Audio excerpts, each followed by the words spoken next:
Hello friends, Siragadikka ஆசையில் இன்றைக்கி என்ன நினச்சின்னு பார்க்கலாம். இங்கே நம்ம மீனா வந்துட்டு நான் ஸ்ருதிகிட்ட சொல்லிட்டு தான் போனேன், சொல்லாமலாம் போகலை அப்படின்னு சொல்லிட்டு இருக்காங்க.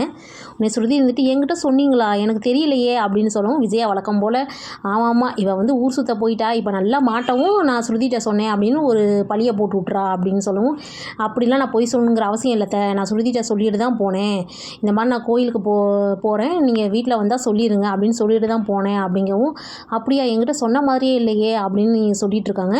ஓ, அப்புறம் தான் அவங்களும் யோசிச்சு பார்க்குறாங்க. ஓகே, நம்ம ஆஃபீஸில் பேசிகிட்டு இருந்தோம், அந்த டைமில் தான் அவங்க வந்து சொல்லியிருப்பாங்களோன்னு நினச்சிட்டு, இல்லை மீனா இது வந்து மிஸ்கம்யூனிகேஷன் ஆகிருக்கு அப்படிங்கவும் முத்து இருந்துட்டு, அது யார், அது புது ஆள், அவன் என்ன பண்ணா அப்படின்னு கேட்குறாரு. அப்படி இல்லை, நான் வந்து காதில் ஹெட்ஃபோன் போட்டுட்டு நான் ஆஃபீஸில் பேசிகிட்டு இருந்தேன், அந்த டைம் பார்த்து மீனா வந்து சொல்லியிருக்காங்க, அதனால தான் அப்படின்னு சொல்லி அந்த குழப்பம் சரியாயிடுது. அடுத்து இங்கே மாடியில் வந்துட்டு மீனா வந்து கேட்டுட்ருக்காங்க, என்னங்க என்னை தேடி நீங்கள் ரொம்ப அலைஞ்சிருப்பீங்களாட்டுக்கு, பாவம் உங்களை ரொம்ப வந்து அலைய விட்டுட்டேன் அப்படின்னு சொல்லவும், இல்லை அதெல்லாம் பரவாயில்ல விடு அப்படின்னு சொல்கிறாரு. ரொம்ப அழுதுருப்பீங்களாட்டுக்கே அப்படின்னு சொல்கிறாங்க. இல்லை அப்படிலாம் ஒன்றும் இல்லையான்னு அவர் சமாளிக்கிறாரு.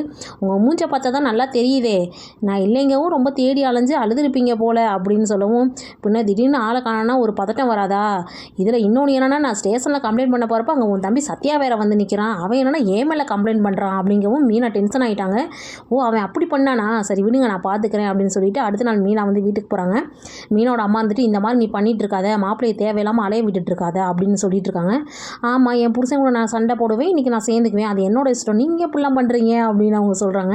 அந்த நேரம் பார்த்து சத்யா வரும், டே நீ என்னடா நினச்சிட்டு இருக்க, எதுக்கு நீ ஸ்டேஷனில் போய் மாமா மேலே கம்ப்ளைண்ட் பண்ண அப்படின்னு சொல்லவும் வீடியோ அப்படியே பார்த்துட்டு இருக்காங்க. சத்யாவை எல்லாம் திட்டிகிட்டு இருக்காங்க.